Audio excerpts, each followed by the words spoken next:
Vamos a hablar ahora del control del bienestar fetal en el tercer trimestre.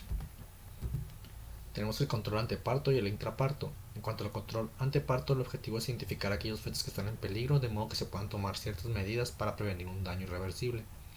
Podemos utilizar la amnioscopía, que es básicamente la visualización del color del líquido amniótico a través de las membranas ovulares con un amnioscopio a través del cérvix. Se realiza a partir de la semana 37 para evitar una posible rotura de membranas en una gestación pretérmino, y las contraindicaciones para esta van a ser infección vulvovaginal, una inserción placentaria baja y polihidramias. Un resultado negativo es el líquido amniótico claro y en cantidad normal. Un resultado positivo es cuando hay presencia de oligohidramnios o el color del líquido amniótico es verde por estar teñido de meconio, sanguinolento o amarillo por la presencia de bilirrubina. Esos aspectos nos van a hacer sospechar de sufrimiento fetal. También podemos utilizar lo que es el test no estresante o registro cartográfico fetal, que se usa a partir de la semana 28. Aquí no hay evidencia para indicar el test en gestaciones de bajo riesgo, dado que su eficacia clínica no se ha demostrado. Sin embargo, en gestaciones de bajo riesgo puede ser su uso opcional a partir de la semana 40. Aunque tampoco está justificado o existe suficiente evidencia científica que justifique su uso sistemático en embarazos de alto riesgo, actualmente se considera su uso individualizando las indicaciones para cada gestante. Será la propia patología la que señalará cuándo debe comenzarse el estudio y la periodicidad del mismo. El registro cardiotocográfico fetal va a valorar obviamente la actividad cardíaca fetal junto con las contracciones, y hay ciertos aspectos que tenemos que evaluar, como lo es la línea base, la variabilidad, las aceleraciones, las desaceleraciones o deceleraciones y lo que es la dinámica uterina.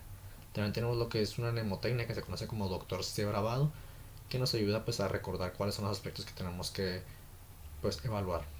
La D y la R de determinar el riesgo, la C de contracciones, la BR del término en inglés baseline rate, que es la frecuencia de la línea base, la V de variabilidad, la A de aceleraciones, la D de desaceleraciones o deceleraciones, y la O de overall assessment, que es la precisión completa. En cuanto al test no estresante, pues tenemos que evaluar la línea base de la frecuencia cardíaca fetal, que lo normal va a ser entre 120 y 160 latidos por minuto, y si es menor o mayor a este nos puede indicar que hay una taquicardia fetal o una bradicardia fetal. La taquicardia fetal son valores mayores a 160 latidos por minuto y se debe descartar fiebre materna, y la bradicardia fetal son valores menores a 120 latidos por minuto. Eso tiene un peor pronóstico y se debe descartar hipoglucemia y sueño fetal.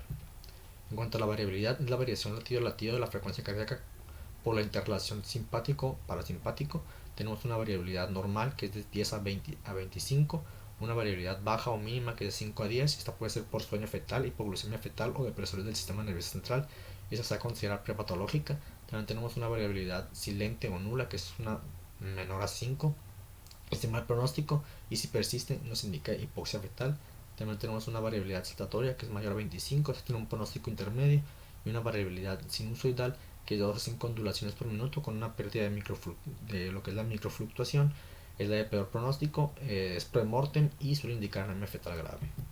Bueno, aquí tenemos cómo se visualiza la variabilidad nula, mínima e intensa, ¿no? En cuanto a las aceleraciones, son ascensos transitorios de la frecuencia cardíaca fetal por encima de 15 a 20 latidos por minuto. Estos van a ser signos de buen pronóstico. Y también tenemos las desaceleraciones o deceleraciones, que son descensos en la línea base de más de 15 latidos por minuto durante más de 15 a 20 segundos. Estos no deben de estar presentes en condiciones normales. Tenemos también pues diferentes tipos de deceleraciones, lo que es las deceleraciones precoces, tardías o variables. En el caso de las deceleraciones precoces o DIP tipo 1, van a ser sincrónicas con la contracción, son las más frecuentes y habitualmente se deben a estimulación vagal secundaria a la compresión de la cabeza fetal y van a desaparecer con la atropina. Las deceleraciones tardías o DIP tipo 2 existen. Aquí van a existir un decalaje de más de 20 segundos con respecto a la contracción, nos van a indicar acidosis fetal y van a tener un peor pronóstico. Aquí va a ser necesaria una microtoma de sangre fetal para determinar el pH. En cuanto a las deceleraciones variables o DIP tipo umbilical o tipo 3, estos van a ser inconstantes en sincronía y morfología y suelen sugerir patología de cordón y tienen un pronóstico intermedio. Bueno, ahí como se visualizan las deceleraciones tempranas y tardías, así como las aceleraciones. En cuanto a la interpretación del estudio del test no estresante, pues tenemos un patrón reactivo, no reactivo y un patrón patológico. En el caso del patrón reactivo, este va a ser una presencia de dos ascensos, que va a ser un aumento de al menos 15 latidos por minuto durante 15 segundos en 20 minutos. Tenemos el patrón no reactivo, que es la ausencia de aceleraciones transitorias o la presencia de las mismas con una duración o una amplitud inadecuada. Aquí la conducta a seguir en el patrón no reactivo va a ser realizar pruebas de apoyo, principalmente un test estresante o un estudio Doppler. Y en el caso del patrón patológico, aquí va a ser la presencia de taquicardia o bradicardia mantenida, la disminución de la variabilidad, deceleraciones variables prolongadas o tardías periódicas, lo que es un ritmo sinusoidal o que haya arritmias fetales. Y aquí la conducta en el patrón patológico va a ser finalizar la gestación en función de la edad gestacional y los criterios que permitieron calificarla como un patrón patológico, ¿no? Bueno, ahí como se observa el registro cardiográfico normal y no, un patrón no reactivo. Y bueno, también tenemos otros estudios como es la prueba de tolerancia a contracciones o el test estresante, que evalúa la respuesta de la frecuencia cardíaca fetal a un estrés simulado por el trabajo de parto mediante la provocación dinámica uterina con lo que es oxitocina vía intravenosa. Van a ser suficientes 10 contracciones para poder valorar el test estresante, y las indicaciones para realizar este test estresante va a ser un test no estresante, no reactivo o patológico. En cuanto a la interpretación, pues tenemos una prueba negativa cuando hay ausencia de deceleraciones tardías durante el estudio. Aquí la conducta ante una prueba negativa, pues básicamente nos está indicando bienestar fetal, por lo tanto se continúa lo que es el control de la gestación conforme a la patología que presente. Una prueba positiva, pues son deceleraciones tardías en más del 50% de las contracciones. La conducta a seguir en una prueba positiva: si existe madurez pulmonar fetal, se va a finalizar lo que es la gestación.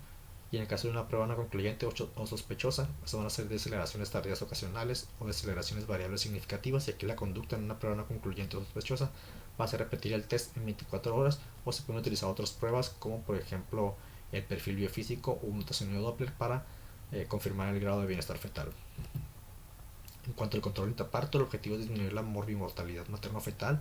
Se trata de identificar los fetos que se encuentran en hipoxemia y acidosis antes de que se vuelva irreversible, y en la actualidad el trabajo de parto se controla con procedimientos electrónicos como el registro cardiotocográfico en prácticamente todos los casos. Aquí los patrones cardiotocográficos sugerentes de pérdida de bienestar fetal los vamos a mencionar. El registro cardiotocográfico no tranquilizador es el que tiene las siguientes variables: lo que es una línea de base de 100 a 120 latidos por minuto sin aceleraciones, lo que es una línea de base menor a 100 latidos por minuto, una taquicardia mayor a 160 latidos por minuto con una variabilidad menor a 5 latidos por minuto, lo que hay es una disminución de variabilidad que sea menor a 5 latidos por minuto durante más de 30 minutos, lo que es un aumento de la variabilidad mayor a 25 latidos por minuto durante más de 30 minutos, un patrón sinusoidal, también las deceleraciones, en este caso variables que sean ligeras o moderadas por más de 30 minutos, deceleraciones tardías, que es uno o más cada 30 minutos o que persistan durante más de 15 minutos en más del 50% de las contracciones.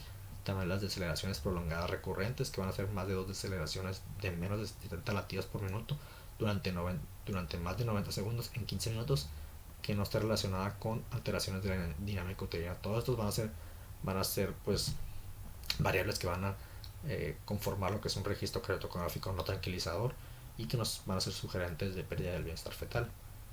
Así, la conducta ante un registro cardiotocográfico no tranquilizador, pues más que nada ante un patrón no tranquilizador se va a instaurar oxigenoterapia, se va a cambiar la postura, se aumenta el volumen intravascular, se suspende la oxitocina intravenosa en el caso de que se esté siendo administrada, y se puede añadir también lo que es el tratamiento tocolítico con ritodrina intravenosa para afinar lo que es la dinámica uterina, así como también la estimulación fetal directa sobre lo que es el polo cefálico. Un registro cardiotocográfico tiene una alta sensibilidad mayor al 95% para predecir acidosis fetal, pero tiene una baja especificidad y por ello tiene una alta tasa de falsos positivos. Ante un patrón no omnioso pero compatible con un riesgo de pérdida de bienestar fetal, se debe determinar el pH en cuero cabelludo fetal, que es el indicador más fiable y el parámetro para sustentar la finalización inmediata del parto por el riesgo de pérdida de bienestar fetal. Tenemos lo que es la microtoma de sangre fetal, que básicamente nos ayuda a monitorizar lo que es la bioquímica fetal, evalúa el estado del feto intraparto conociendo su equilibrio ácido-base, a determinar pues el pH de la sangre fetal, y la monitorización bioquímica pues considera la prueba de referencia para el diagnóstico de acidosis fetal. Se va a realizar un microanálisis de sangre fetal cuya finalidad es disminuir el porcentaje de los falsos positivos por riesgo de pérdida de bienestar fetal por monitorización cardiotocográfica. Se encuentra contraindicado en sospecha de coagulopatía fetal o en una gestante seropositiva para infección de transmisión vertical como hepatitis o VIH. Y las indicaciones van a ser un patrón cardiotocográfico sin criterios de normalidad, lo que es pues que sea dudoso en este caso, un patrón cardiotocográfico patológico o de mal pronóstico de la frecuencia cardíaca fetal, en monitorización cardiotocográfica fetal y lo que es un líquido amniótico meconino con alteraciones de la frecuencia cardíaca fetal. En cuanto a las interpretaciones, pues un pH normal va a ser mayor a 7.25, un pH patológico se considera de 7.20 a 7.24 y si este es en el periodo expulsivo, si es fuera del periodo, el periodo expulsivo se repite en 15 minutos y se realiza reanimación intraútero y en caso de persistir se va a extraer el feto en un tiempo máximo de 1 hora y un pH patológico va a ser un pH menor a 7.20 y se extrae el feto por la vía más rápida y segura según las condiciones obstétricas. Aquí tenemos pues en el caso de un pH menor a 7.20 se va a extraer el feto de manera inmediata dependiendo de si hay una dilatación completa o no completa. En el caso de que no haya dilatación completa se va a ir a cesárea y si hay una dilatación completa depende del plano en que se encuentre el feto. Si está en el primero o segundo plano va a ser una cesárea, si está en el tercer plano depende de si la cabeza está rotada o no y si es una gestación a término o pretérmino se va a utilizar los que son el forceps o la ventosa y en el caso de que esté en el cuarto plano se puede utilizar los forceps, ventosa o espátulas. La pulsioximetría se mide la saturación de oxígeno en sangre fetal midiendo la absorción de un haz de luz en los tejidos. Requiere que el sensor esté en contacto con la piel del feto, por lo que serán precisos de 2 a 3 centímetros de dilatación cervical.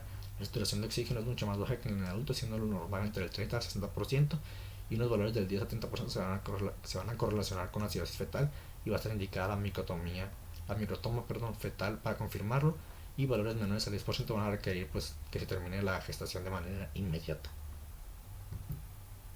Bueno, esos son ya los aspectos que nos van a determinar si es un buen pronóstico, un pronóstico intermedio, un mal pronóstico.